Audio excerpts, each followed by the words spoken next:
As correntes de vanguarda eram movimentos artísticos do início do século XX, que tinham como objetivo o questionamento da herança cultural do século XIX.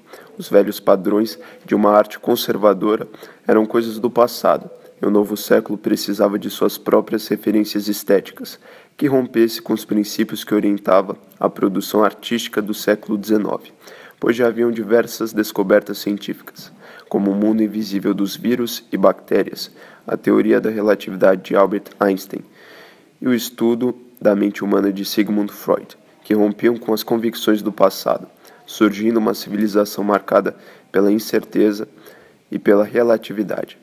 E foi nesse contexto que surgiram as correntes de vanguarda. O termo vanguarda, do francês avant-garde, se associa com uma posição avançada de ataque em uma batalha, por oposição à retaguarda.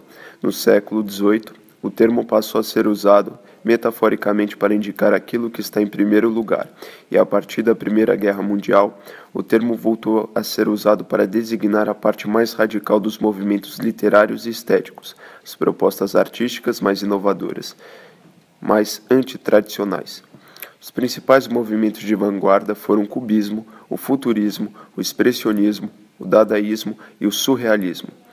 Vários artistas renomados já fizeram parte de uma dessas correntes, como Pablo Picasso, Van Gogh e Salvador Dalí. Uma dessas correntes, o futurismo, será o nosso foco. O futurismo foi um movimento artístico que surgiu em 20 de fevereiro de 1909, com a publicação do primeiro manifesto futurista, por Filippo Marinetti, poeta italiano, no jornal francês Le Figaro. O manifesto futurista consistia em 11 itens que proclamavam a ruptura com os ideais do passado e a identificação do homem com a máquina, a velocidade e o dinamismo do novo século. O manifesto defendia a rebelião como elemento essencial da poesia, o movimento agressivo para se opor à êxtase, a imobilidade pensativa, a beleza da velocidade das obras agressivas, a glorificação das guerras como única forma de higienizar o mundo, a destruição de museus, bibliotecas e academias, a libertação do país de professores, arqueólogos, antiquários e cicerones. O slogan desse manifesto era Les mots, en liberté, que significa liberdade para as palavras. Os futuristas abandonavam toda a distinção entre arte e design e abraçavam a propaganda como forma de comunicação e tinham predileção pelo uso de onomatopeias.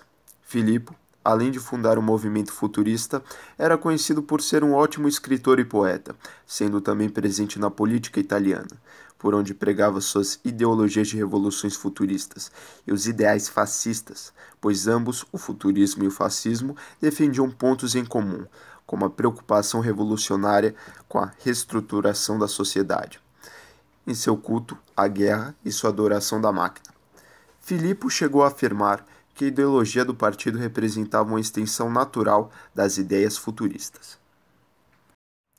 Nascido em Reggio, de Calábria, na Itália no dia 19 de outubro de 1882, começou seu desenvolvimento no ramo da pintura em Roma, ganhando conhecimentos na área, indo para Paris estudar pintura expressionista e teve formação na Academia de Belas Artes de Florença.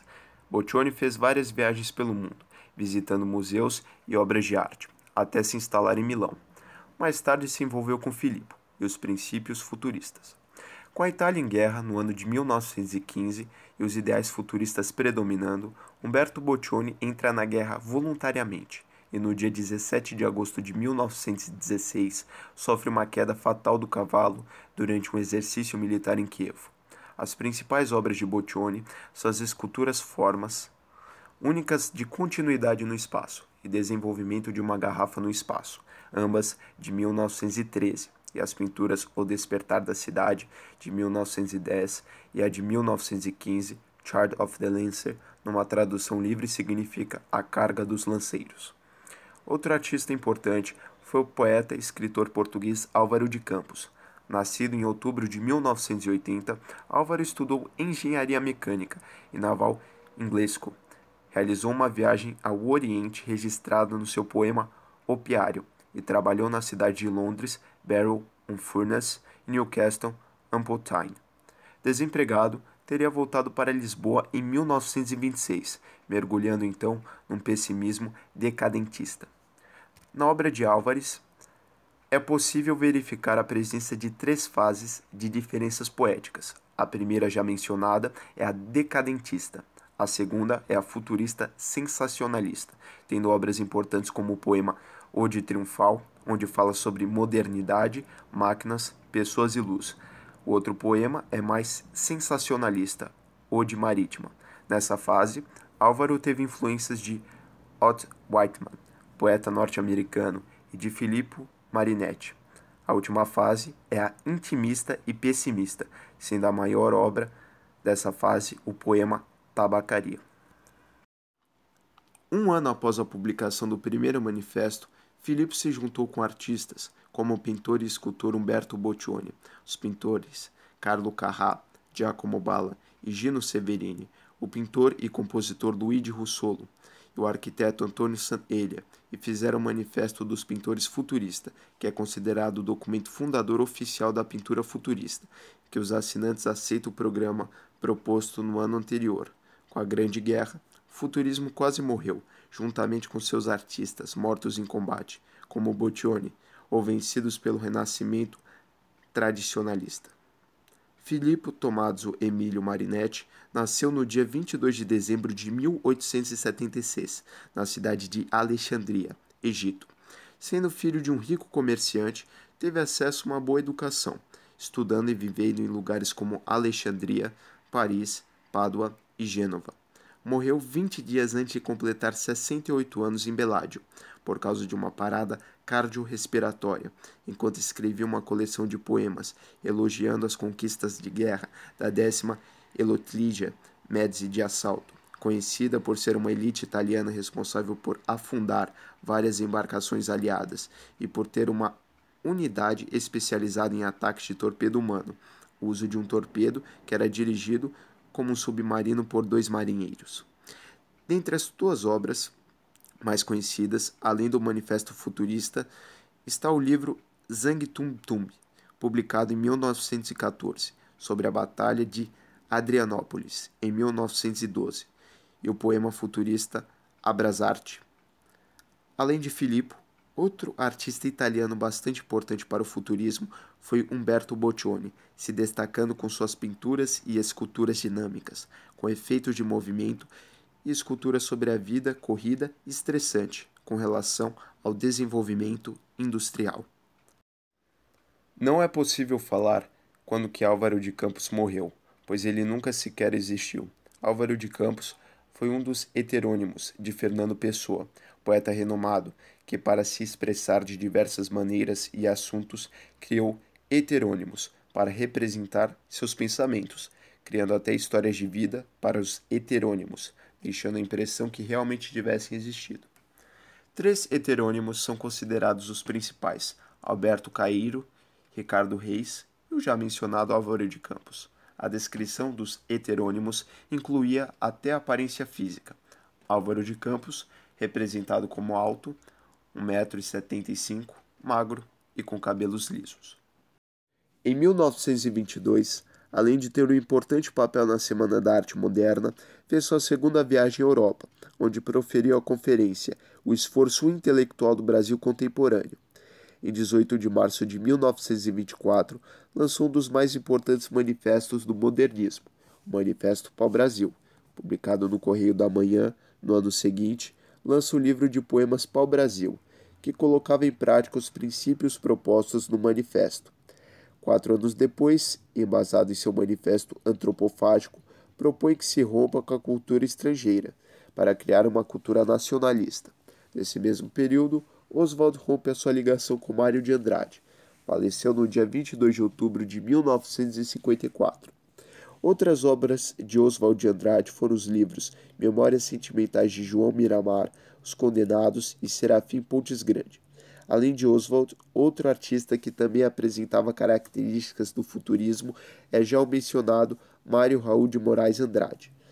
Mário de Andrade foi um escritor modernista, crítico literário, musicólogo, folclorista e ativista cultural brasileiro, nascido em 9 de outubro de 1893, na cidade de São Paulo.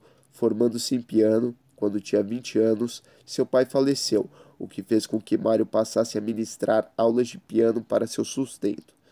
Com isso, passou a ter maior convivência com os artistas da época, tornando-se grande amigo de Anita Malfatti e Oswald de Andrade. Na sequência, publicou seu primeiro livro, Há uma gota de sangue em cada poema, tecendo críticas às mortes da Primeira Guerra Mundial.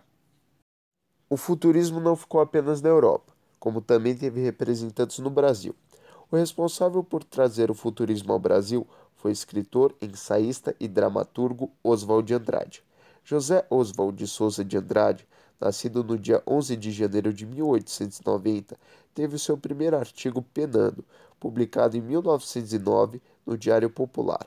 O artigo se tratava de uma reportagem da excursão do presidente Afonso Pena aos estados do Paraná e Santa Catarina. Em 1911, Oswald fundou, junto com Dolor de Brito, a revista semanal O Pirralho. No ano seguinte, fez a sua primeira viagem à Europa, onde teve contato com os ideais futuristas. Após a viagem, Oswald viveu na rua Libério Badaró, local frequentado por intelectuais como Monteiro Lobato e Mário de Andrade. 5 anos depois, a revista, que já teve até contribuições de Cavalcante, é fechada, e no mesmo ano, Oswald defendeu em sua coluna no Jornal do Comércio a artista plástica Anita Malfatti das críticas de Monteiro Lobato. Formou-se em Direito pela Faculdade de São Paulo, mas nunca chegou a exercer a profissão. Optou por continuar como jornalista e tornou-se o principal divulgador da renovação literária no Brasil.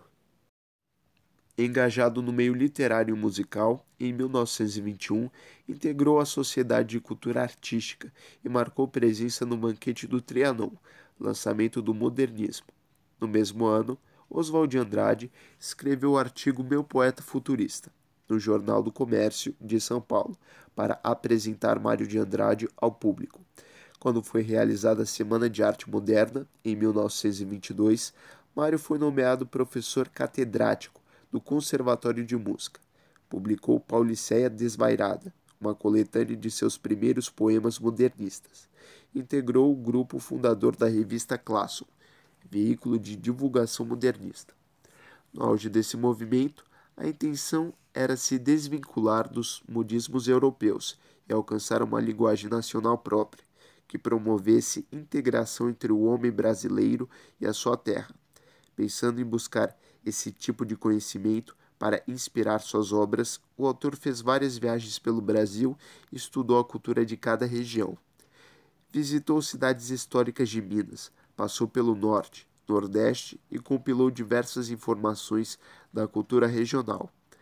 Todas as suas pesquisas sobre festas populares, lendas, ritmos e canções lhe renderam um rico conteúdo que embasaram obras como Macunaíma, Clã do Jabuti e Ensaio sobre a Música Brasileira. O autor foi diretor do Departamento de Cultura da Prefeitura de São Paulo entre os anos de 1934 e 1938. Foi afastado do cargo por motivos políticos e em 1938 foi para o Rio de Janeiro, onde lecionou filosofia e história da arte na universidade. Em 1940, retornou para São Paulo, atuando como funcionário do Serviço do Patrimônio Histórico do Ministério da Educação. Realizou trabalhos também como crítico de arte em jornais e revistas. Faleceu vítima de ataque cardíaco no dia 25 de fevereiro de 1945, na cidade de São Paulo. Em um dos principais poemas, Ódio ao Burguês, é possível identificar características que estão de acordo com o futurismo, que consistia na destruição da sintaxe, uso de onomatopeias e de estruturas que incorporassem o som das máquinas, a linguagem agressiva, visto no Manifesto Futurista de Filippo Marinetti. A literatura exaltou até hoje a imobilidade pensativa, a êxtase, o sono. Nós queremos exaltar o movimento agressivo, a insônia febril, o passo de corrida, o salto mortal, o bofetão e o soco. Por mais que o futurismo tenha surgido há mais de um século, Várias características ainda estão presentes atualmente em filmes, músicas e até clipes musicais. Alguns exemplos de futurismo estão nos filmes Eu, Robô, De Volta para o Futuro, Minority Report, Gattaca, 2001, Uma Odisseia no Espaço, Blade Runner. Na música, está presente nas obras da banda como Pink Floyd e Zaphrum.